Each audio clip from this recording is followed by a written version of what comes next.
Ankleshwar GRDC police મથકમાં ગત 20 ઓક્ટોબરના રોજ 2 સગીરાનું અપહરણ, દુષ્કર્મ તેમજ પોક્સો એક્ટ હેઠળ ફરિયાદ નોંધાઈ હતી. 30 નવેમ્બરે એક સગીરાને ભરૂચના ચિલ્ડ્રન હોમ ફોર ગર્લ્સમાં રાખવામાં આવી હતી, જે બાદ બીજી સગીરા મળી આવતા તેને પણ 7 ડિસેમ્બરે ચિલ્ડ્રન હોમમાં રાખવામાં આવી હતી. સંસ્થામાં બંનેને ઉપરના માળે વચ્ચેના એક રૂમમાં રાખવામાં આવી હતી.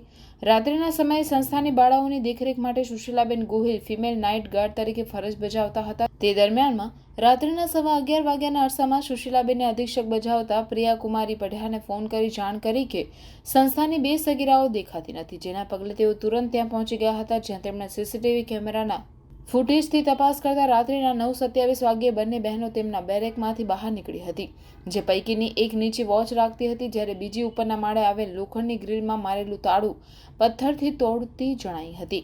તાળું નહીં તૂટતા નીચે ઊભેલી સગીરાએ ઉપર જઈ ચાવી વડે તાળું ખોલ્યા બાદ બંને ત્યાંથી તેમનું સામાન લઈને ભાગી ગયા હોવાનું જણાવ્યું હતું. ઘટનાને પગલે ચિલ્ડ્રન ફોર ગર્લ્સ સંસ્થાના અધિક્ષક પ્રિયાકુમારી ગોહિલે ભરૂચ એ ડિવિઝન પોલીસ મથકે ફરિયાદ નોંધાવી છે. પોલીસે ગુનો નોંધી અલગ અલગ દિશામાં ટીમો બનાવી તપાસ હાથ ધરી છે.